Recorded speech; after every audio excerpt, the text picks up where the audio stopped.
Deus não pode fazer tudo sozinho.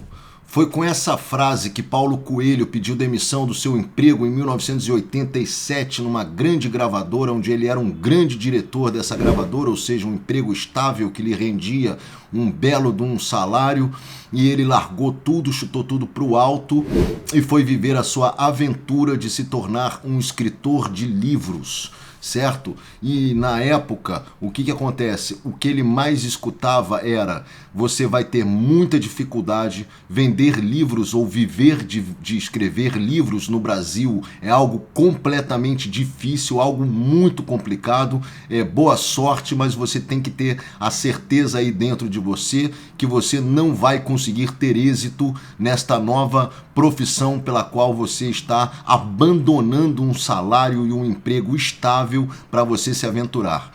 Ele simplesmente falou isso, se levantou de sua sala, se levantou de sua mesa, ele falou: Deus não pode fazer tudo sozinho. Ele levantou de sua mesa, de sua sala, foi em direção à sala de seu chefe e falou: eu me demito. E aí saiu do seu emprego e foi aí viver a sua aventura de se tornar um autor de livros. Na época, o início dessa história, a gente hoje em dia, né, tem uma visão e fala: olha, nossa, mas como é fácil, ele é o Paulo Coelho e tal, e ele já começou escrevendo livros maravilhosos e já estourou rapidinho. Não, de forma alguma. Todo esse início de transição, essa nova carreira que ele resolveu abraçar foi muito difícil, né? Essa história é contada nos livros, na biografia dele, enfim, foi muito difícil esse iniciar nesse processo de escrever. Primeiro ele tinha que escrever realmente o livro, primeiro ele teve aí que se dispor a conseguir escrever o seu primeiro livro, se eu não me engano foi O Alquimista, né? E muitas editoras na época não quiseram publicar o livro, se recusaram a publicar o livro, não gostaram do material que ele escreveu, então ele conseguiu uma editora que resolveu abraçar a causa, né? Resolveu ajudá-lo, e aí ele pegava o livro dele, ia vender na rua, ia vender nos bares, enfim, ia lá de mão em mão tentando vender os livros dele. Enfim, a conclusão dessa história, ou um dos sinais da conclusão dessa história é a seguinte: acho que no ano retrasado, se eu não me engano, no ano passado, tá? O livro O Alquimista ficou 17 semanas na lista dos mais vendidos do jornal do New York Times, tá? Sendo que jamais nenhum autor estrangeiro conseguiu ficar mais do que 3 ou 4 semanas na lista dos mais vendidos desse jornal. E ele, com esse livro, que muitos recusaram e que ele ficava vendendo de mão em mão, simplesmente ficou 17 semanas na lista dos mais vendidos. E obviamente todos conhecem a história dele aí, sabem que ele acabou se tornando uma pessoa extremamente bem-sucedida e feliz por ter partido em busca do seu sonho, por ter corrido atrás daquilo que o seu coração pedia que ele fizesse, de ter ido em busca do chamado do seu coração, do chamado da sua vontade, do chamado daquilo que ele estava sentindo dentro dele, daquilo que ele sentia que era necessário fazer. Essa história do Paulo, ela é mais conhecida e por isso eu estou usando ela como exemplo aqui, mas existem milhares de histórias de pessoas que decidiram entender que Deus não pode fazer tudo sozinho e que o chamado do seu coração, esse chamado que você está escutando aí dentro de você, essa busca que você deve ter pela melhora da sua vida, essa busca que você deve ter por aquilo que realmente está gritando dentro de você, não pode esperar, infelizmente, as melhores condições, o momento ideal, ou quando você vai tomar uma decisão, esteja tudo preparado, tudo bonitinho, para que você jamais cometa um erro, para que você não se aventure, para que você não viva as circunstâncias inerentes às decisões que você for tomar na sua vida. Deus não pode fazer tudo sozinho. Você tem que correr atrás dos seus sonhos, você tem que correr atrás das coisas que você almeja, você tem que cair para dentro e batalhar sempre em acordo com aquilo que o seu coração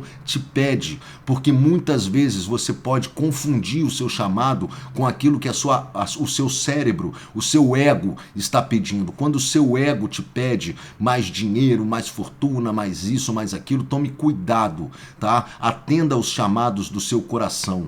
Ele escreve um negócio muito bonito depois num livro dele também, se eu não me engano é o mesmo livro, que ele diz assim: quando nós atendemos o chamado do nosso coração, o universo inteiro conspira a nosso favor. Ou seja, Deus está esperando você tomar uma atitude. Deus está esperando você dar o primeiro passo. Deus não vai pegar você da sua cadeira, levar você até a sala do seu chefe e pedir que você peça, e fazer com que você peça demissão, mover a sua boca e falar: eu me demito e eu não quero mais viver disso aqui, eu quero viver do meu sonho de escrever livros. Deus não vai pegar você da sua cadeira, vai te levantar e vai te levar para você fazer aquilo que você tem que fazer. Deus não vai melhorar a sua vida caso você não tome as atitudes necessárias primeiramente. Primeiro somos nós que partimos para dentro. Primeiro somos nós que ativamos esta força de energia através desse chamado do nosso coração, esse chamado que está latente dentro de nós, e eu tenho certeza que você tem isso dentro de você. Eu tenho certeza porque todos nós, seres humanos, temos um chamado interno, um chamado do nosso coração, seja um chamado simples no intuito de melhorar a nossa vida, seja um chamado simples no intuito de rever alguns relacionamentos, rever tanto os relacionamentos familiares como os relacionamentos amorosos, ou rever alguma coisa interna dentro de nós que não está funcionando muito bem. Todos nós temos um sinalizador no nosso coração que nos fala: faça isso, busque fazer isso, busque ajuda, busque tomar uma atitude, busque se cuidar mais, busque fazer mais exercícios, busque se alimentar melhor, busque correr atrás de uma nova oportunidade. Atenção, cuidado, você está enfiando todos os ovos dentro de uma sacola só. Se essa sacola cair, quebrar tudo, você vai estar danado na sua vida. Atenção, você tem uma velhice que pode chegar a qualquer momento e você precisa se cuidar, você precisa estar bem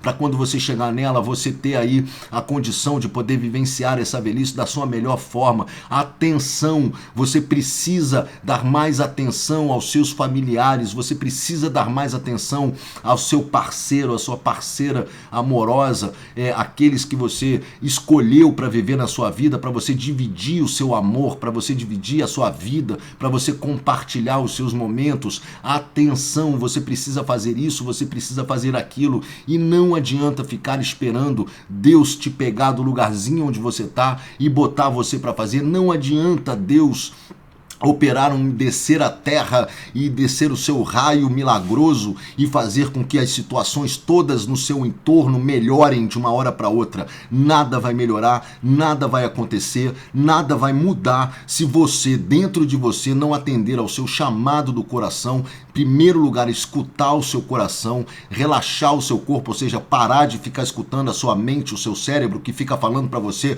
não faça isso porque isso não vai dar certo, não faça aquilo porque você depois vai fazer não sei o que, não faça agora faça isso, agora faça aquilo, agora não faça nada, agora busque assim, agora busque assado. O seu cérebro, ele tá confuso, tá perdido, ele tá te gerando uma série de informações que não vão te levar para lugar nenhum, e você vai acabar ficando parado, estagnado, freado, porque você não vai saber direito que tipo de atitude você tem que tomar, uma vez que dentro da sua cabeça geralmente incorre em confusão, em conflito, em bagunça, memórias emocionais, enfim, em toda esta zona que está aí dentro da sua cabecinha, que faz com que você não consiga tomar as atitudes necessárias. Então respira, relaxa o seu corpo e se conecta ao seu coração. Se conecta ao seu coração, porque ali está o seu chamado, ali está a sua missão, ali está simplesmente a clareza das determinações, das decisões que você precisa tomar na sua vida.